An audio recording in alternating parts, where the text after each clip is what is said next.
Hello and welcome to our session. Let's begin with a few housekeeping items. All attendees are muted and encouraged to use the question and answer box to ask questions. Please raise your hand or use chat for technical assistance. We offer dental, medical, nursing, public health, CHES, MCHES, continuing education credits. To receive credit, you must complete a survey.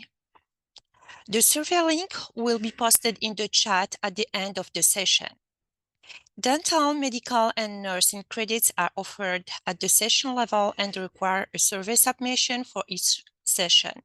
Public health, CHES, and MCHES credits are offered only for the full day symposium and require one survey submission. Our speaker is Dr. Suffiyah Webb. Welcome, Dr. Webb. Dr. Suffiyah Webb, DDS, MPH, who is a board-certified private practice pediatric dentist. Dr. Webb is on staff at Newark-based Israel Medical Center, where she teaches and completes full mouth rehab and under general anesthesia. She works directly with the hemophiliac and cardiac departments to coordinate dental care and clearances. A graduate of Montclair State University, she earned a master's degree in public health from the University of Medicine and Dentistry of New Jersey and received her doctorate of dental surgery and pediatric specialty training at Howard University. Dr. Webb was also appointed to the New Jersey Public Health Council by Governor Murphy and founded a school-based prevention program currently serving 21 locations. At the conclusion of this program, participants will be able to identify populations in need of increased access to care, understand how to engage communities through education and partnerships, and articulate the critical role of prevention in the success of a pediatric dental practice. We invite Dr. Webb.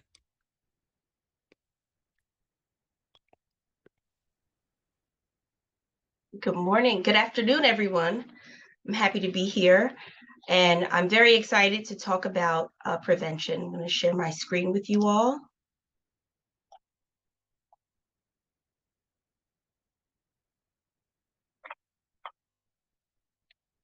All right, let's do it.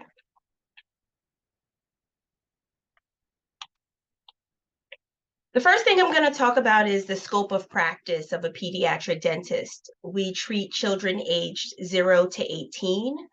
We also treat patients with special healthcare needs, including but not limited to chromosomal abnormalities, autism spectrum disorder, or other sensory disorders such as ODD, ADD, ADHD.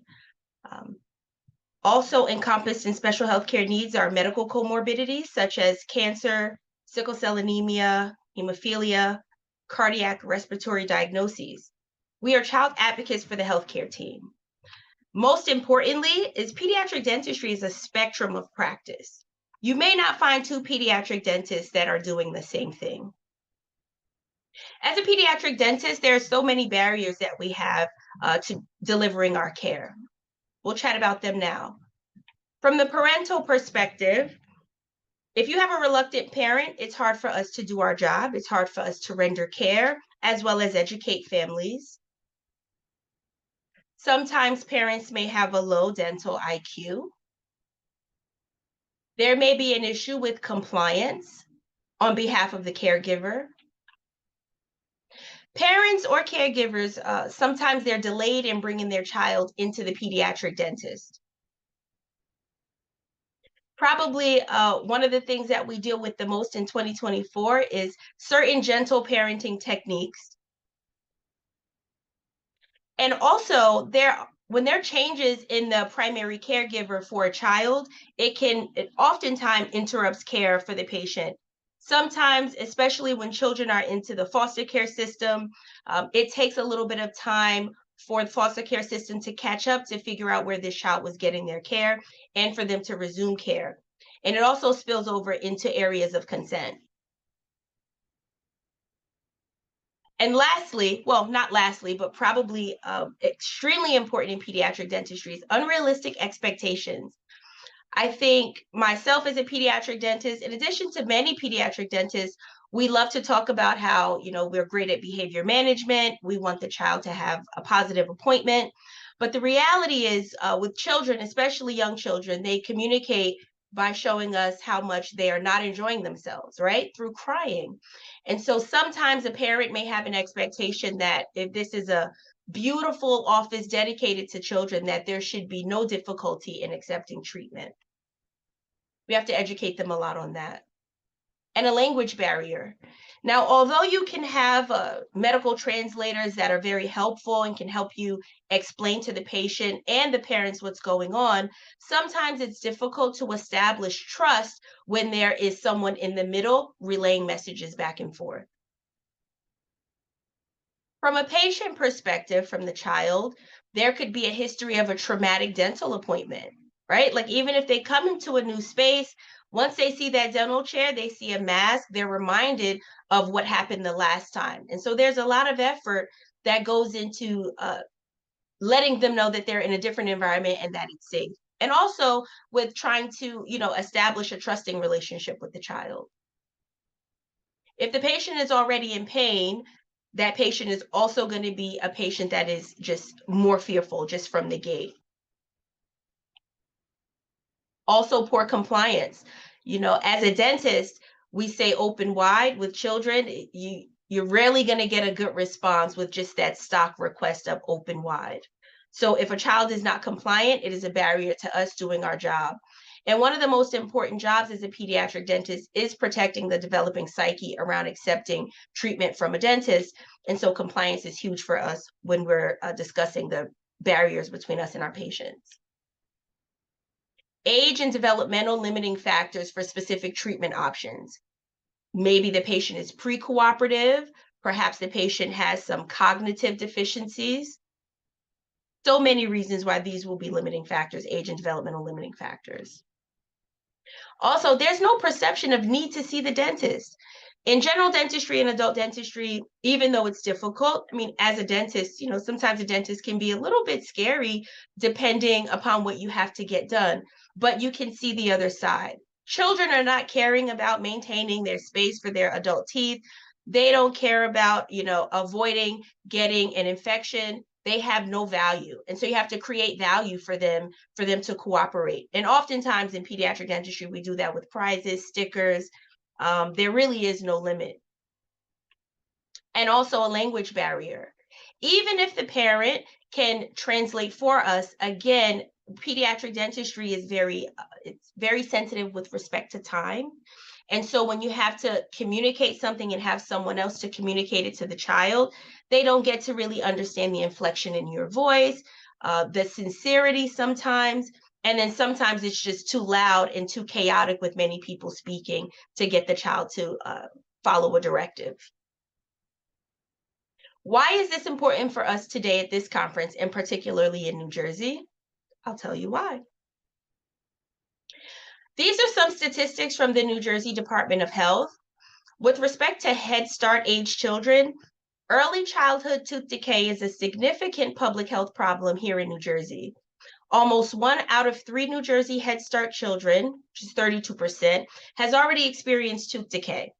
Almost 1 out of 4 Head Start children, which is 24%, 24 to 25%, in New Jersey has untreated tooth decay, demonstrating that many children are not getting the dental care that they need. Compared to all children in the United States aged 3 to 5, New Jersey's low-income Head Start children have a higher prevalence of decay experience and untreated decay. About 4% of New Jersey's Head Start children need urgent dental care because of pain or infection. And if you apply that to the number of 3 to 5-year-olds in New Jersey on Medicaid, more than 5,000 young children, 3 to 5 years of age, experience pain or infection due to dental disease on any given day, and it's completely preventable. To prevent dental disease in New Jersey's low-income children, prevention activities must start early. Waiting until a child is 3 years old is far too late to prevent to begin prevention efforts. The first dental visit should be no later than the child's first birthday. And this comes from the American Academy of Pediatrics, as well as the American Academy of Pediatric Dentistry.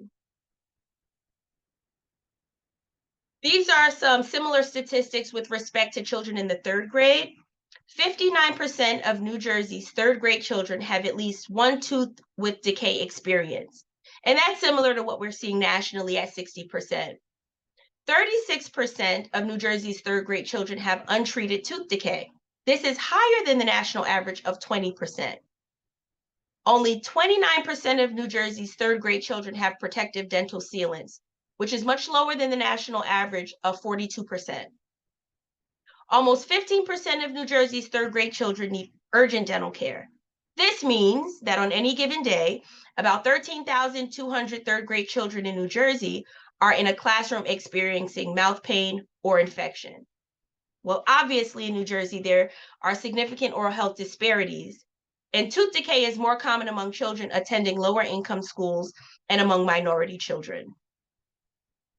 Most times when we have patients that come into the office with their parent, I can say over 50% of the time, the parent is not super concerned when we let them know their child has active caries because, it's going to fall out. And I always tell them, you're exactly right, it's going to fall out. But oftentimes they're not sure when it's going to fall out. They don't know that age. Every time I speak to people, I love to put up this tooth eruption and exfoliation schedule because sometimes as, even general dentists or dentists that are not seeing children regularly, it's easy to forget. So when we have a child that's in the office, it's 2 years old, that needs a stainless steel crown and a pulpotomy, they're not going to lose that tooth until about age 9. And so from 2 to 9, having missing teeth in the back means they can't properly chew their food. They can't properly chew their food, then they can't have good digestion so that they can learn.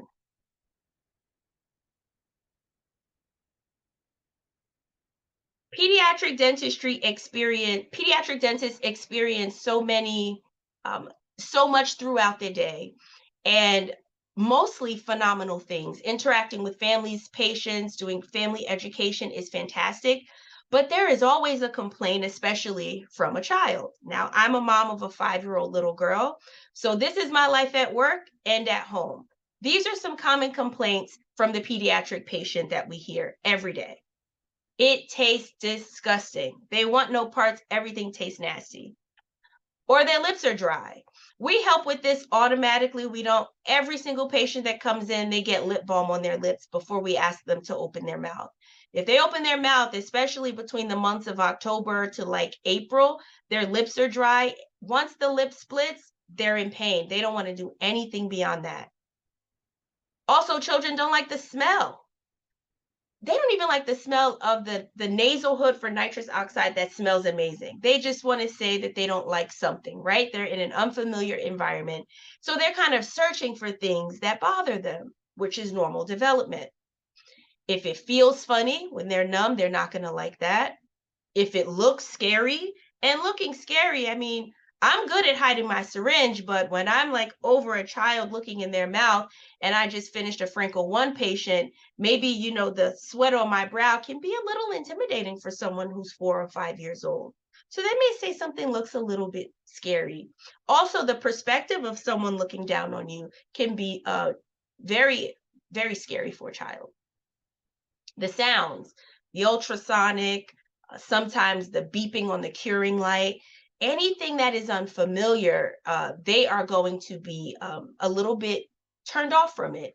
And not to mention the number one sound that's going to affect a pediatric patient is another pediatric patient crying. Of all these things listed here, as pediatric dentists, we can manage most of them, except for taste and smell. Even the best fluoride varnishes don't taste fantastic, and the smell of things, sometimes we just can't help it. So how do we make it bearable? Laughing gas comes to mind first for many patients. This is a patient that I had when I was very soon after training back over 10, 15 years ago. And this patient didn't want to wear the laughing gas nose, but she was a chronic thumb sucker. And so the parents said, well, do you think we can just put the nose on and I'll let her suck her thumb? And it was a genius idea because we had a great seal with the nose and the patient wasn't whining, talking, or crying. And so this patient ended up doing fantastic for treatment. And as great as laughing gas is, when is laughing gas not an option? Well, obviously, if the patient is not wearing the nasal hood, it's not an option. And in pediatric dentistry, sometimes they're not going to wear it at first. Maybe you have to try it on mom and dad and grandpa, or maybe even their stuffy. And this patient ended up doing well also. But what are the true contraindications for nitrous oxide? Top of the list, behavior. If they won't sit in the dental chair, they won't wear the nose, they won't stop crying, we're not going to be able to get this done. Additionally, medical comorbidities. Is the patient a controlled asthmatic? If this patient had an asthma attack ever, are they here with their rescue inhaler? It's also a barrier. Life events. Maybe because mom assumed, oh, he's not going to be able to eat for some time. Let's stop at McDonald's on the way to the dentist and they have a large meal before coming in. And it can make the belly a bit upset. If the patient is congested, they can't smell anything through their nose, so we can't deliver the medicine that they need for the work. And lastly, consent. If the caregiver says, I don't want my kid to have that, we can't do it. And staffing. Is your assistant trained in assisting a doctor with nitrous oxide? And lastly, did we order the tanks? So if you don't have nitrous oxide in the office, if you're empty on oxygen, you can't deliver it. Okay. So next up is our pediatric dentist toolbox. These are all the things that we do, every single pediatric dentist. We may not do everything on the list, but if you get a group of us, this really encompasses what we do for our specialty. We do minimally invasive restorative techniques, which we are going to talk about today. But as an aside, we also do non-pharmacologic behavior management, tell, show, do. We employ nitrous oxide. We do conscious sedation with oral meds. We also do in-office IV sedation, general anesthesia in a surgical center, as well as in a hospital setting. The takeaway for this entire lecture is going to be minimally invasive restorative techniques increase access to care for pediatric patients. Full stop, the most important part of the lecture. As a pediatric dentist, I follow the guidelines given by American Academy of Pediatric Dentistry. Minimally invasive dentistry is risk-based chronic disease management within the dental home to facilitate and promote preventive and caries management measures to achieve individualized behavioral and treatment goals. This involves interventions that encourage remineralization, for example, fluoride varnish. Some interventions promote caries arrest, for example, silver diamine fluoride and sealants. And other interventions are alternatives to ideal treatment, such as the Hall crown technique and interim therapeutic restorations until a definitive restoration is possible. Now, historically, dental caries was thought to be a progressive disease resulting in destruction of tooth structure unless the caries lesion was completely removed and a restoration was placed. However, now we have more of an understanding of the caries process. It's now recognized that surgical intervention and restoration of the tooth do not stop the disease.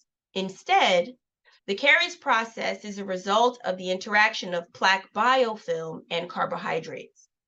If the biofilm can be managed effectively, a caries lesion will not progress.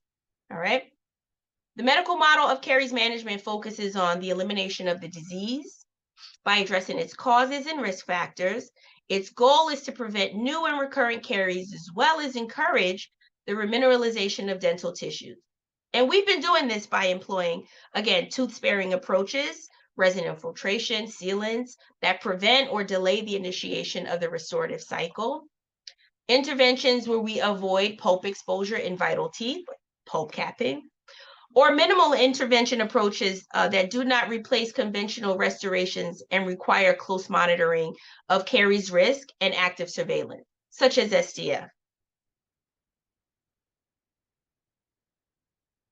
So now we're going to discuss the different treatment modalities for this minimally invasive approach. And we're going to begin with fluoride varnish, which I love. It's the least complicated and easiest to train for medical dental integration.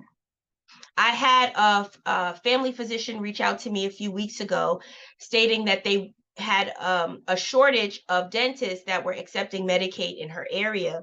And so they wanted to partner with a dentist, but actually learn how to do dental screenings as well as apply varnish, which is a great help. Silver diamine fluoride. It interrupts disease progression to allow time for the most appropriate game plan. When I have patients come in and the child is uncooperative, my first thought is not to do GA. If these cavities are like barely into the dentin, or we can, delay taking the child to have general anesthesia, I'm always offering silver diamine fluoride every single time, because what I tell parents is it allows us to kind of kick the ball down the road a little bit. It buys us a little bit of time, and we can always go back and restore the tooth. And in fact, we should when indicated. Dental sealants, they are the physical barrier that can be easily monitored visually for its effectiveness. If you look in a patient's mouth and it looks black from previous SDF application, you have to grab that explorer so that you can get a closer look and probe and explore the dark parts of the tooth to make sure that the caries is arrested. With dental sealants, you also may explore, but you can see a really good sealant on the tooth, and you know that it's still effective in the same way that it was when you placed it. Glass ionomers, lipophilic, Leach's fluoride. Hall crown technique, stainless steel crowns. And hydroxyapatite, which is calcium releasing and pH buffering. Now let's delve into these a bit more. The American Academy of Pediatric Dentistry affirms that the use of fluoride in the prevention of caries is safe and effective. Well, we all know that. It acts in three important ways: by strengthening the enamel throughout the creation of fluoroapatite, it remineralizes the enamel, and it affects the microbial metabolism, reducing acid production by cariogenic bacteria. Community water fluoridation is recognized as one of the 10 greatest public health achievements of the 20th century because it's a beneficial and inexpensive population-based approach that can reach an entire community. When public water is fluoridated to an optimal level, there's a 35% decrease in decayed, missing, and filled primary teeth, and 26% fewer decayed, missing, and filled permanent teeth. A little bit more about fluoride varnish. It's 5% sodium fluoride with a pH of 7, which is 22,600 parts per million of fluoride. Fantastic. It's easier to apply in younger children, takes less time, less patient discomfort, although they may complain about the taste, even when it tastes good by adult standards. But it has the greatest patient acceptability. It dries fast, and it also reduces sensitivity up to 24 weeks. So this is fantastic for dentists, physicians, nurse practitioners, and other medical providers. They can easily learn this technique and provide this service for their patients. Next, we have silver diamine fluoride. This is a particular brand that I use in my office. I have no allegiance to it, but this is what we use. And the great thing about the material is quick, easy, painless. It relieves sensitivity and remineralizes tooth structure. The biofilm that I discussed a few slides ago, this prevents it from adhering to the tooth. It is great in avoiding or delaying more invasive restoration. Also, it arrests 80% of the cavities when you apply it twice yearly or every 6 months. The cons, it permanently stains the cavities black. I actually see that as a plus because even the parts of the tooth that don't visually look decayed, it's going to find those weak spots and fortify them. These cavities may still require restoration depending on the life of the tooth or the placement of the tooth in the mouth and the parent being willing to allow this to have it restored later to make the tooth look natural. However, a small amount of cavities continue to grow. It's not useful for deep cavities. So any tooth that needs a pulpotomy, not good for that. And it does not cure the cavities. You have to reapply. This is a picture of before and after. And like I mentioned, when you first look at the picture on the left, it looks like only around the neck of the tooth of E and F is really decayed. You see some white spot lesions on C through G, but look at what the staining does. It's right on the face of that enamel in the middle to apical third of F that you didn't notice when you first just looking at the tooth. So this is great. And sometimes parents will say, well, especially if it's a back tooth, can we just put it back there? And I always remind them that the saliva is the vehicle to moving this around the mouth so that it can do its job.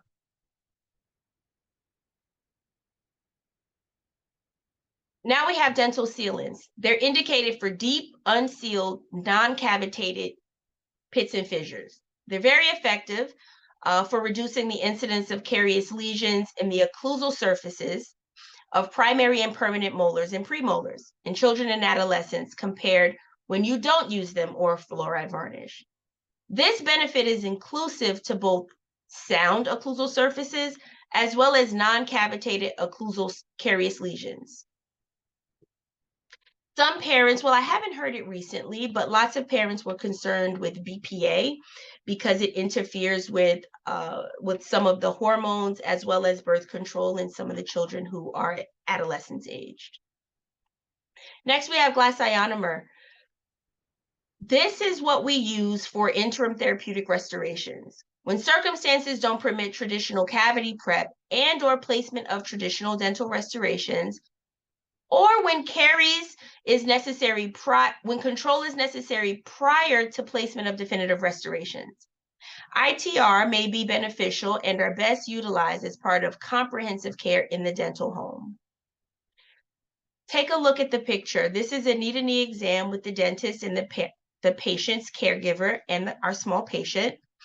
And you may choose to use a slow speed handpiece or a spoon excavator to remove caries. Once you remove the caries, whether via drill or hand instrumentation, you can restore with a glass ionomer. This is a photo of placement of glass ionomer on teeth I and J on the occlusals, and it looks pretty good. This restoration can be somewhat long-term, but it's not truly definitive all the time. There's something called a resin modified glass ionomer. I mean, it has increased wear and fracture toughness compared to just regular glass ionomer. It does have a little fluoride release. You have to cure it, and it looks a little bit better. But the disadvantage is it's not as strong as composite, and it releases less fluoride than the traditional glass ionomer.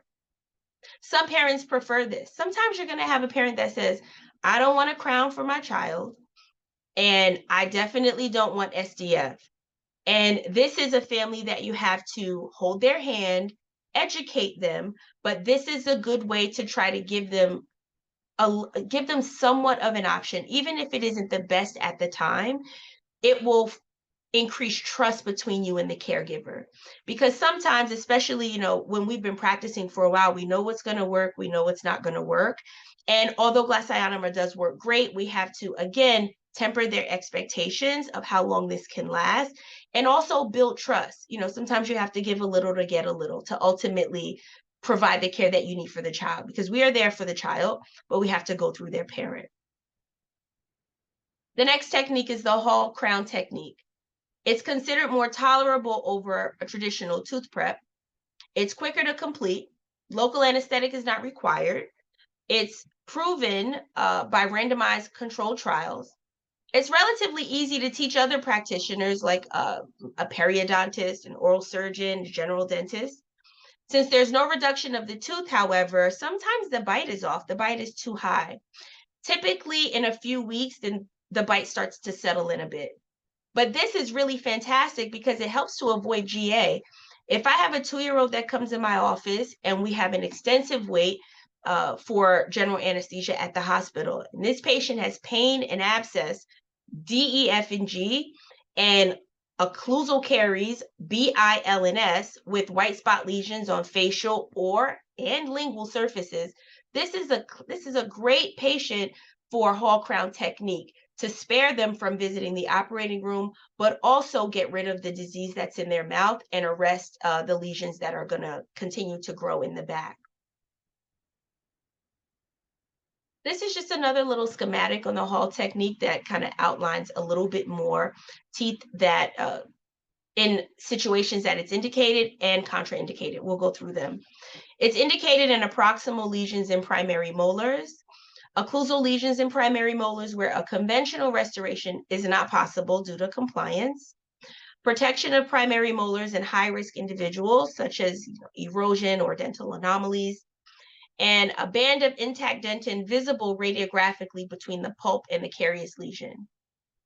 Not indicated, however, where there's no intact band of dentin radiographically between the pulp and the carious lesion, any pulpal pathology or apical disease. Also, unusual crown morphology. Again, we're not prepping the tooth. So if you have the strangest tooth A that you've ever seen with 4 cusp on the lingual, chances are this tooth may not be able to get a crown if the tooth is already large. We may not have one to fit it, okay? Or insufficient coronal tissue to retain a crown. An uncooperative child. Now this, when I saw this part, it was interesting to me because typically we do a Hall crown on a patient that's uncooperative. Well, there's different degrees of being uncooperative. A child that you cannot physically keep still to safely place something that can easily fall from your grip, this is not indicated for that patient. Also, any second primary molars where the first permanent molar is partially erupted. What you don't want to do is put an over-contoured crown over a second molar, and then the permanent first molars are unable to erupt because we're doing more of a detriment. And this is a photo. On the left, there are 2 ortho separators between R, S, and T. Now, this patient doesn't look like they need a crown, right? The teeth look healthy. We don't know what's going on in between, but I think this is a good schematic to see how you would use a separator. So if I have a patient that has kissing class 2s on S and T, and S is pretty large, but it's not right on the pulp, I may say, hey, I think we need to do a Hall crown. But because you're not prepping the tooth, it's very difficult to do 2 Hall crowns next to each other, especially when there isn't any space. And when there's interproximal decay, there is a loss of space. So what I may do is place a separator, come back in a few moments, maybe 15 minutes or so, and I will choose the tooth with the largest lesion to get the crown, and I will apply silverdiamine fluoride on the other carious surface of the tooth with the smaller lesion. Now, if they're both equally bad, I'll place a separator and do 1 Hall crown and place another separator and let them come back in a few days to place the second one. And this is a Hall crown here on the right side. Looks pretty good. The occlusion doesn't look too bad from this angle either.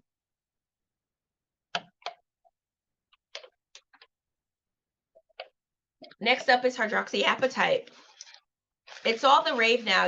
Everyone is becoming more aware of this material and how it can be helpful in their practice. I haven't used it yet, but this is some information that I wanted to share about it just so that we all can kind of get on board and learn more, because it shows to have tremendous potential, especially for minimally invasive procedures for children.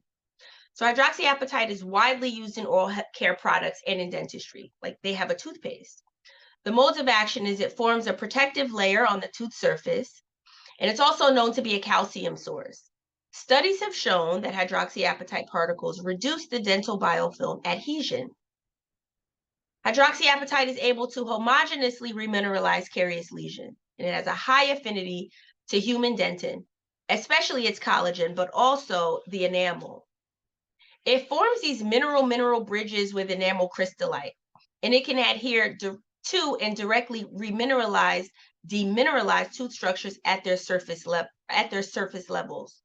layers, my apologies. Okay. And this is great for smooth surfaces, occlusal surfaces, interproximal surfaces, and also around orthodontic brackets.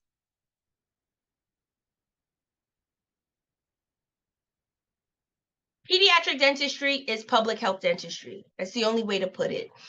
I remember when I was in residency and my director at the time said, he was telling a story about someone found out he was a dentist and they were excited because they wanted to come to him. And he said, well, I'm a pediatric dentist. And he said, well, why didn't you finish school so you can see adults? As if pediatric dentistry, you do half the schooling, which I thought was hilarious at the time. But then I started to think, I said, well, pediatric dentistry is general dentistry for children. And so the difference in a pediatric dentist is we have a little bit more training for behavior management, but also it is public health dentistry, right? And public health dentistry is the science and art of preventing and controlling dental diseases and promoting dental health through organized community efforts. The first and foremost goal is to realize a revolution in oral health prevention. The AAPD recognizes the influence of social factors on children's oral health, including access to care, dental disease, behaviors, and oral health inequities. Okay. To date, the efforts of preventive dentistry help to reduce the worldwide prevalence of the most common dental diseases. However, it's always been conceived within the context of a traditional reactive healthcare system that treats the disease only after the appearance. And we're headed to a space where we are preventing it. So the AAPD encourages oral health professionals and policymakers to formally acknowledge the role in social determinants of health have in producing and perpetuating poor oral health and oral health inequalities in children. So this is a picture of my daughter at her school. And I thought that this was so cool because there are so many school-based programs promoting health. In my office, we're part of the nutritional counseling program with the New Jersey Department of Health. And so we're constantly stressing the importance of eating healthy foods, of good home hygiene. And I thought it was fantastic how this particular school managed to work this into their curriculum. On the right side, you see they built a faux garden so that they can practice how they were going to plant things outside. And the left shows the carrot that my daughter ended up planting and then growing, which was great. And I said, wow, like we're really moving in the right direction. And we're headed towards, and we've already started this, especially in places like Zufall, this medical dental integration. We definitely need to be very excited about our role in collaborative healthcare. Collaborating with other providers that are not in dentistry or in our specialty are necessary, and it defines certain tasks to assure that all Americans of all ages and those individuals who require special services, that they have access and they have programs to achieve optimal oral health and total body health.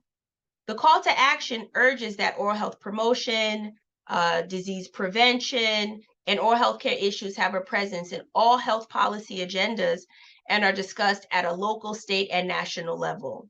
This success relies on shared knowledge and execution at all levels. And this symposium is a wonderful example of that.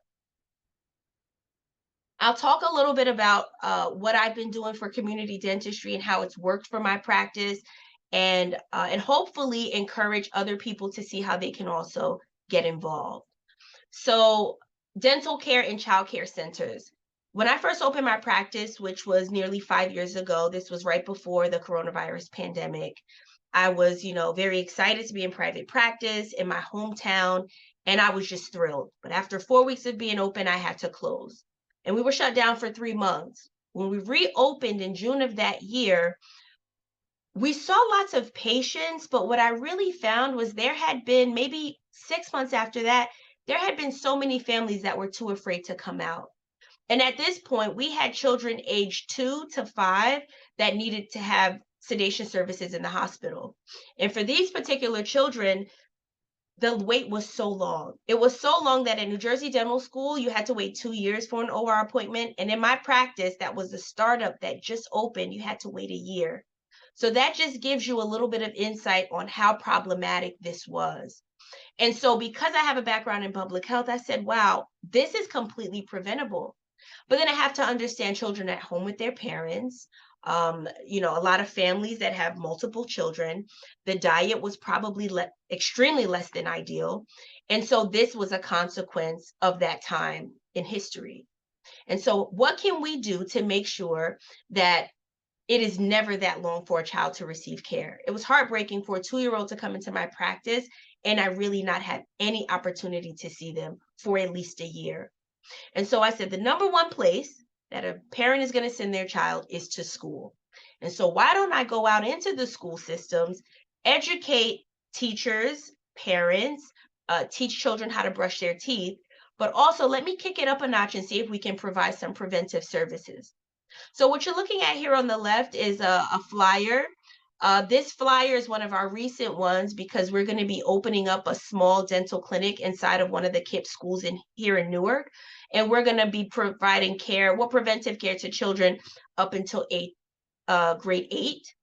And my current program, this is going to be new. We're starting next week. But what we've been doing for the past 3 years, we grew from like 21 schools we were servicing to now over 70.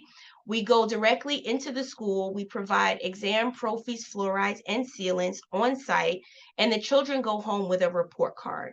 Their parents need to know about their oral health. And what we have found,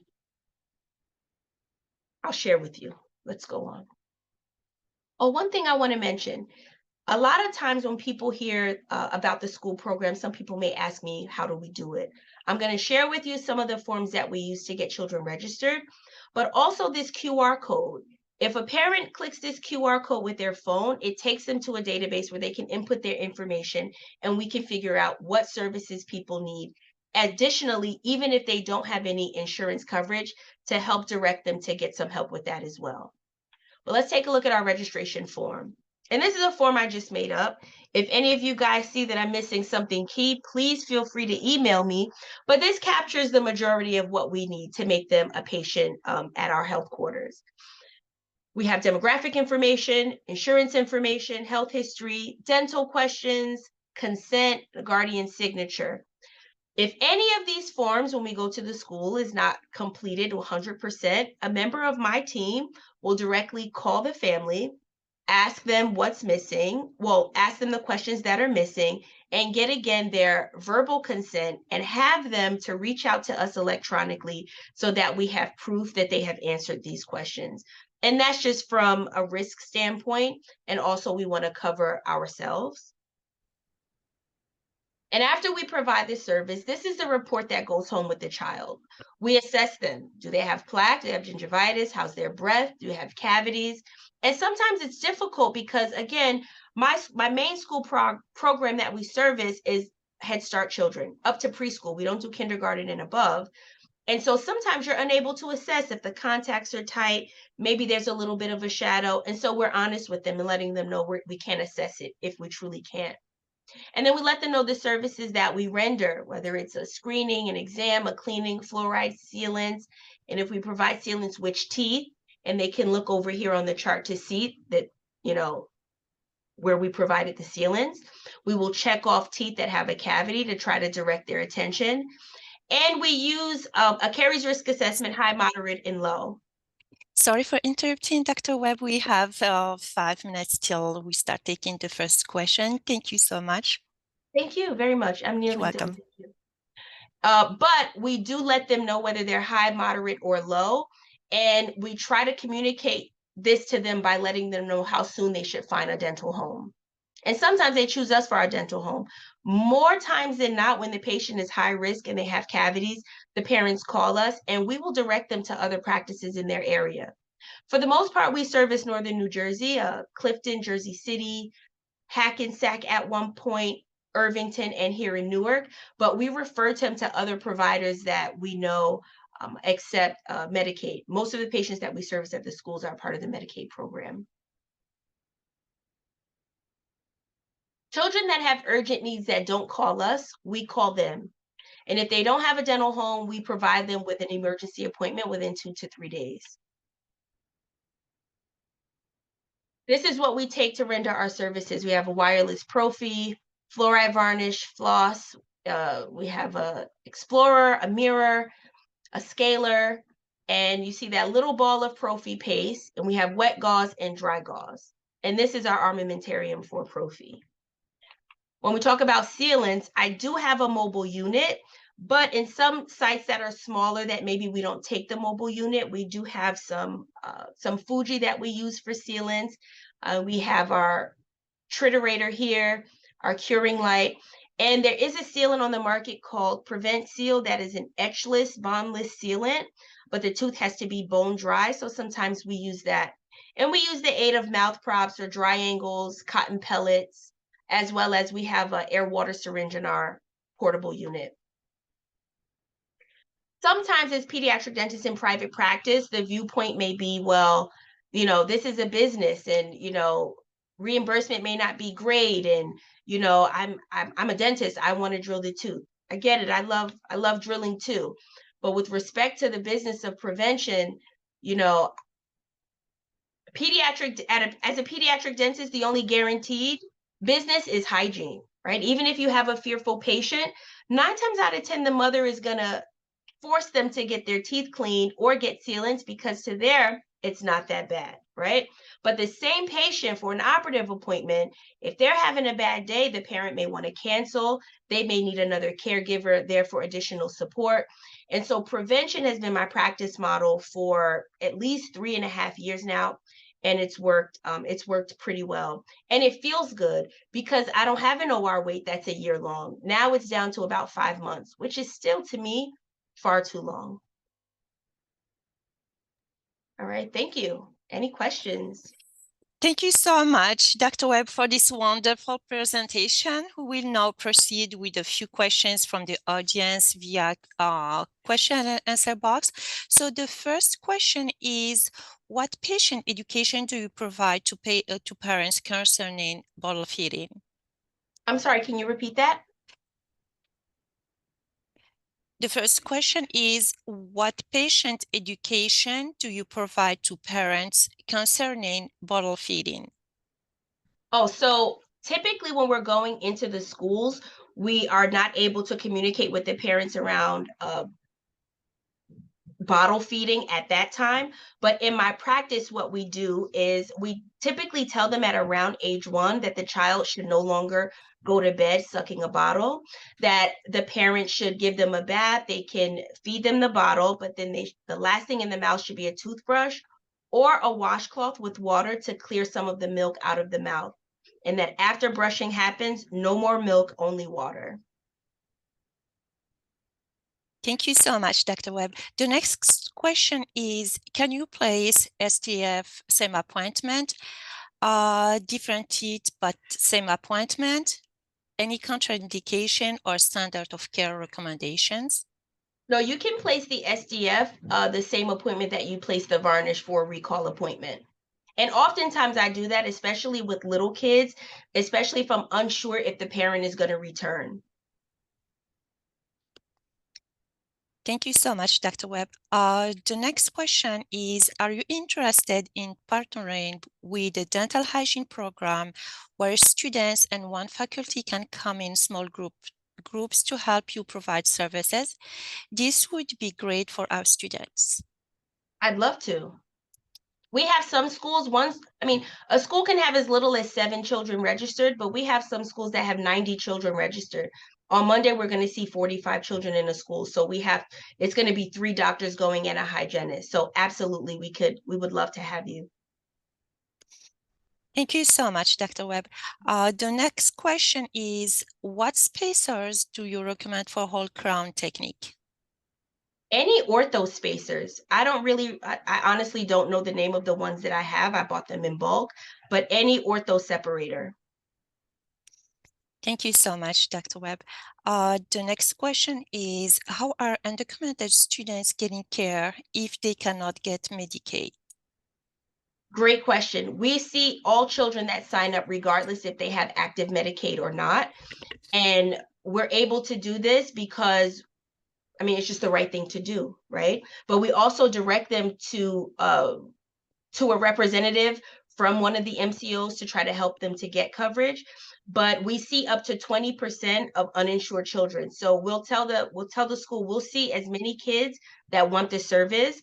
And if you have more children that are uninsured, we're going to see them too. But as a courtesy to us, let's try to get more children who are insured signed up for the program so that we can cover our costs. But no child leaves there without getting our service whose parent has signed them up, regardless of insurance. Thank you so much, Dr. Webb. And another question, what's the best way to partner with the school?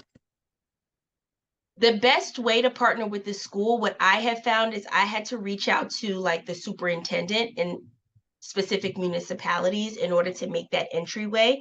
But there are a lot of private daycare centers too. I would say start in your immediate community, especially for Children's Oral Health Month.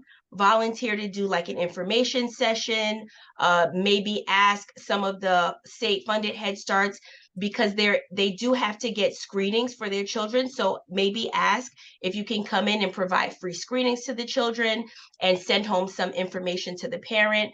But always just try to, chat with them and say, hey, I'd love to do a presentation on oral health, not just for the students, but for the staff members, because they're seeing the children every single day, especially the children that are in need the most. Thank you so much, Dr. Webb. The next question is, if I don't participate with Medicaid, in what ways can I help? Phenomenal question. You perhaps there could be some sort of database, or you can reach out directly to me. And I think what a lot of dental offices, as well as I know Kinder Smile does something similar as well, it will be great if there was a list of providers who were not participating with Medicaid, but were willing to partner with us. So when we have that child that has no coverage, that needs work done, that is in your area, this will be a wonderful opportunity for us to be able to send them to you if you're willing to provide some limited services, either at cost or pro bono for children that are right next to your office in your community. Thank you so much, Dr. Webb. And the last question I see here is, with Being Mobile, what armamentarium do you use in the schools to deliver the services? Pardon? With Being Mobile, what armamentarium do you use in the schools to deliver the services? Well, we have portable chairs that we take into the schools, and the school will provide us with a table, and we just do like a basic setup for, to keep things clean and sterile. We have two assistants, one clean and one dirty. We have an administrator that comes in to do the report, and then you have the operator, such as the dentist or the hygienist, and there's like a small bracket table attached to each table. And it's included in my lecture, the wireless prophy, the prophy paste, fluoride varnish, dental floss, gauze, wet gauze, yeah, and sealant material of your choice. Thank you so much, Dr. Webb. So, Sure, thank you. yeah. Thank you again, Dr. Webb, and everyone who attended. Please remember to take the survey in order to receive CE credits. You will now be automatically routed back to the lobby to be able to join the next session. Thank you. You're welcome.